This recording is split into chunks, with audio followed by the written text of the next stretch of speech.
Police policy on safe locations to pull over drivers is under the spotlight at the inquest into the death of truckie Solomon Shortland, a father of 7.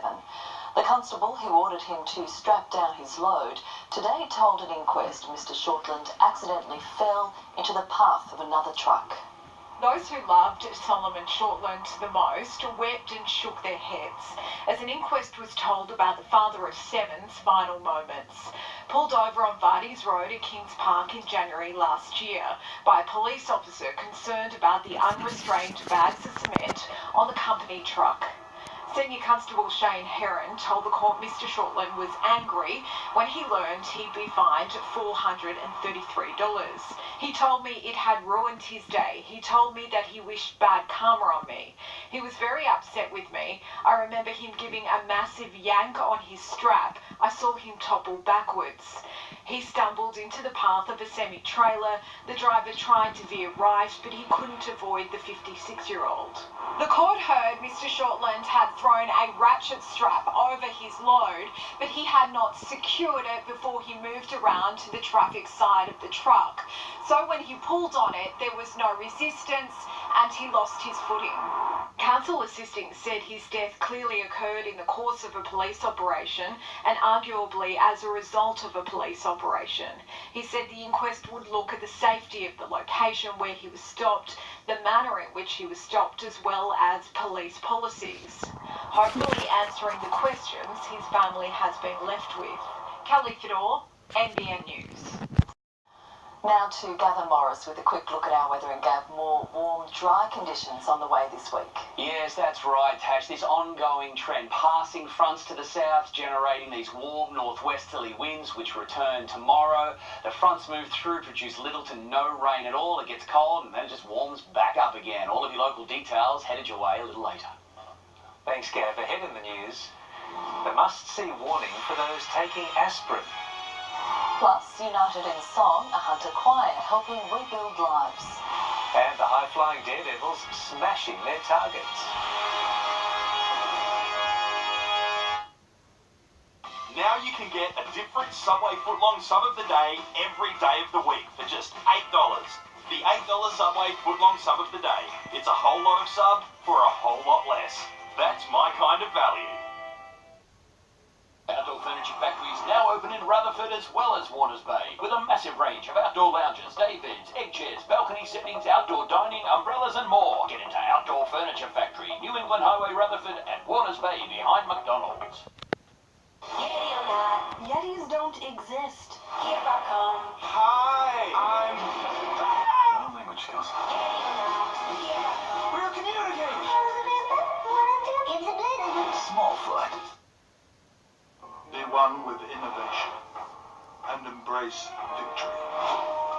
Handled Tire and Real Madrid. Together as one. Handled Tire, global partner of Real Madrid. Eden Bray Homes, most awarded professional major builder in New South Wales. Our homes are contemporary, beautifully livable and affordable. Visit an Eden Bray display centre today and experience the Eden Bray difference. This mattress looks clean, but This is Skip, food for dust mites whose excrement can cause allergies and asthma. Call Electrodry to properly clean your mattress and remove dust mites. So, try Electrodry. Wake up, it's a beautiful morning. Sun is shining right through your eyes. Wake up, it's so beautiful. Wake up. Wake up, it's a beautiful morning. Sun is shining right through your eyes.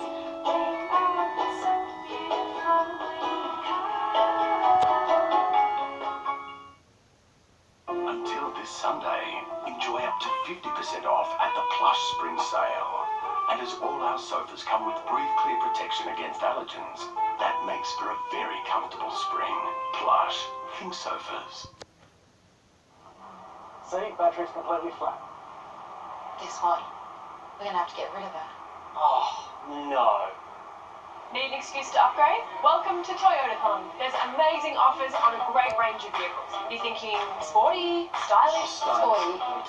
Stylish. How about both? Right now, manual from $15,990. Drive away, plus a $500 Toyota-thon bonus. Search Toyota value. Oh, what a feeling. Toyota.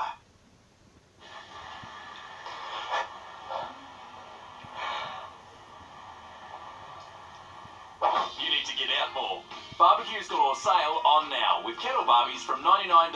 Hurry, limited time only. After 6 days of digging, Sydney Police today wrapped up their search at a Bayview Heights home for the remains of young mother Lynette Dawson, who disappeared 36 years ago. Detectives announced this afternoon they have not found Lynette's remains or any items of interest to the investigation. But senior police say they're confident they have enough evidence to charge her husband, Chris Dawson, with murder, despite the absence of a body. Speeding head-on into traffic, it was the impatient act of a desperate driver that came within centimetres of killing someone. Now, the motor racing fan who took her need for speed to extreme levels on a notorious stretch of the Princes Highway has been ordered off the road. A death-defying act of stupidity. Dashcam captures a driver overtaking on double lines. On a wet road, she narrowly misses oncoming traffic, overtaking 5 cars. Then she just misses more as she does it again. Behind the wheel is 47-year-old Gail Delaney. Did you want to make an apology for your driving that day? No. That dashcam vision's pretty confronting viewing.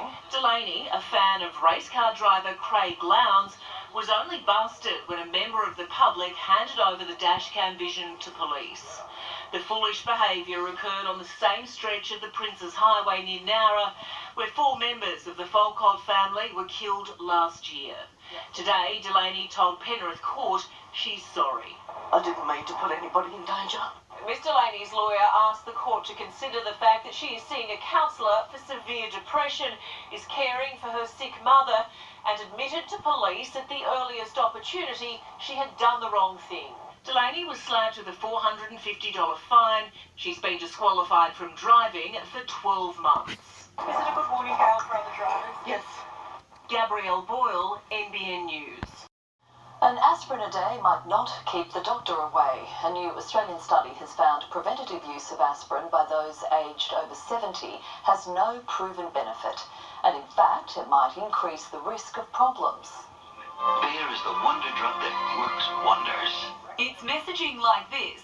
Recommended repeatedly in public health articles, medical journals, personal consultations. That's led many generations to pop an aspirin a day to keep the doctor away. Among them, Bruce Holloway. I did take aspirin until I was 75 when my GP suggested that I stop taking it.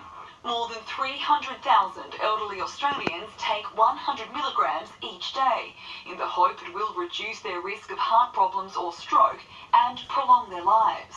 People have expected that taking a low-dose aspirin a day is a good thing and everyone should do it, and that's not correct. The country's biggest study of more than 17,000 Australians aged over 70 has found it's not worth the time or money. The use of low-dose aspirin in healthy older people is of no greater benefit than it is a risk. In fact, it could actually cause more problems than it prevents.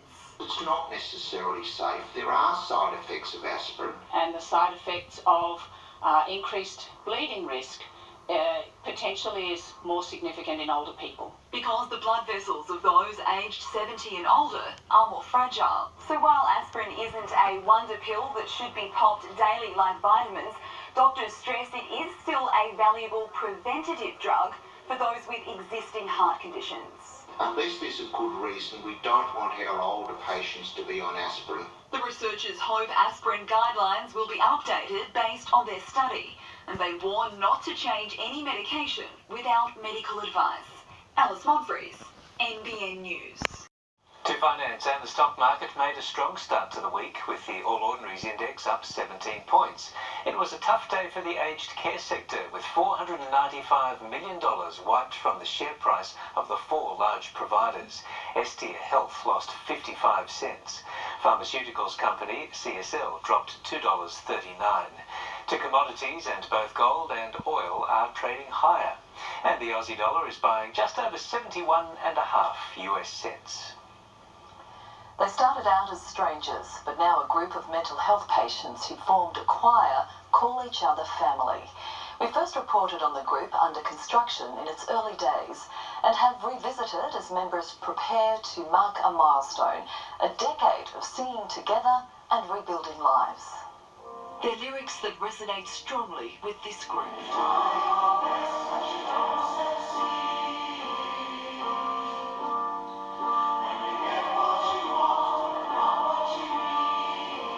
But here, needs are met and lives transformed.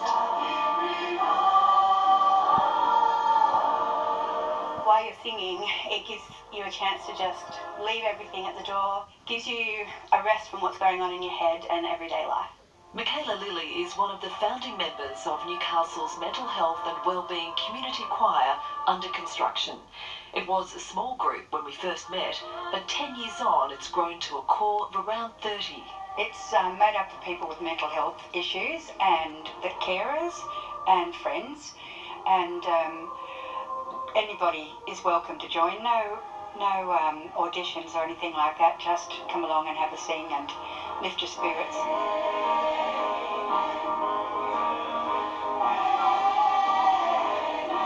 The choir is the brainchild of Karen Harmon, who has a background as a mental health nurse and saw the need for a place people could go for a sense of understanding and belonging.